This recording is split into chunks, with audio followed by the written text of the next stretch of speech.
سرکار غوث پاک عبد القادر جیلانی رضی اللہ تعالی عنہ کی کرامتیں تمام ولیوں میں سب سے زیادہ.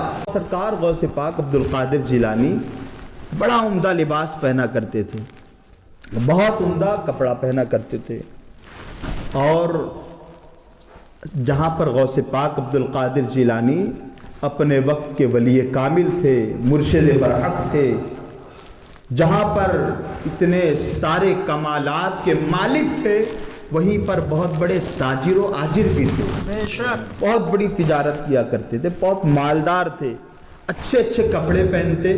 ایک مرتبہ بازار سے گزر رہے تھے، ایک ڈاکو کی نظر پڑی. اس نے سوچ لیا کہ اگر یہ غوث پاک کا جبہ میرے ہاتھ آ گیا.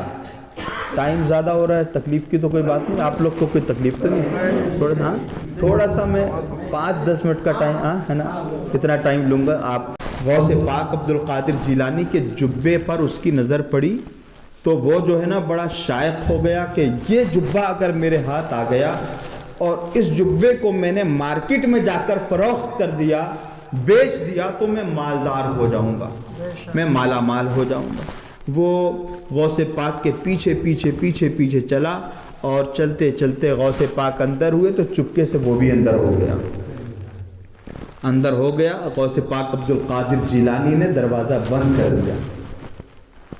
اب وہ سوچا کہ اب غوث پاک عبد القادر جیلانی رضی اللہ تعالی عنہ سو جائیں گے، جبہ اتار کر آرام فرمائیں گے، میں جبہ لے کے دروازہ کھول کے نکل جاؤں گا. مگر جس دروازے کو میرے غوث نے بند کر دیا اسے کون کھول سکتا ہے؟ موقع غنیمت دیکھا، غوث پاک آرام فرمانے لگے. جبہ کو تو اس نے اپنے ہاتھ پہ لیا، آپ کا جبہ گویا آپ کا دامن تھام لیا. اب دروازہ ڈھونڈ رہا ہے، گھوم رہا ہے، ڈھونڈ رہا ہے، گھوم رہا ہے، مل ہی نہیں رہا. اتنے میں ایک صاحب آئے، دروازہ کھٹکھٹائے، اور دروازہ غوث پاک عبد القادر جیلانی دروازہ کھولتے ہیں، وہ چپکے سے پلنگ کے نیچے جا کر کے گھس گیا.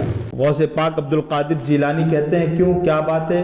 تو آنے والا کہتا ہے اے میرے غوث، فلاں علاقے کے ولی ابدال تھے، ان کا انتقال ہو گیا ہے، ایک ابدال کی بہت ضرورت ہے، ایک ولی کی ضرورت ہے، آپ جلد سے جلد وہاں پہنچائیں.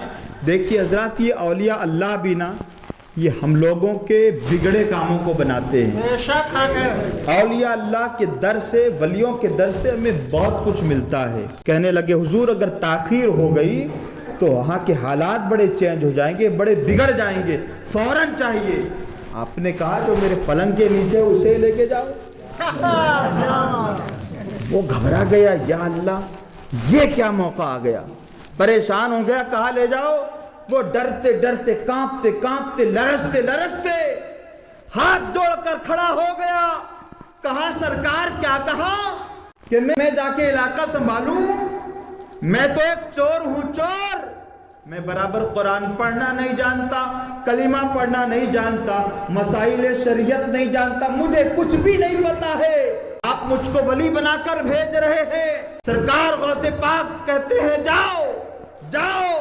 ارے جب تک تم نے ہمارے دامن کو نہیں پکڑا تھا، تم چور تھے، ڈاکو تھے، تم نے ہمارے دامن کو تھام لیا، ہم نے اپنی نگاہ کرم سے تم کو ولی بنا دیا ہے.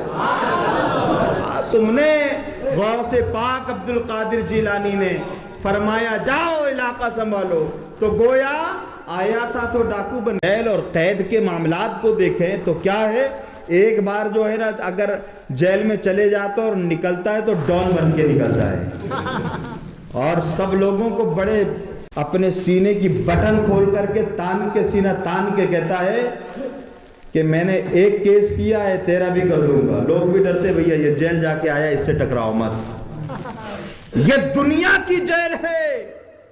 چور جیل میں جاتا ہے تو ڈاکو بن کے نکلتا ہے، مگر جب چور اللہ کے ولی کی بارگاہ میں آتا ہے تو ولی بن کر کے نکلتا ہے، کتب بن کر کے نکلتا ہے، ابدال بن کر کے نکلتا ہے. نگاہ ولی میں وہ تاثیر دیکھی، نگاہ ولی میں وہ تاثیر دیکھی، بدلتی ہزاروں کی تقدیر دیکھی.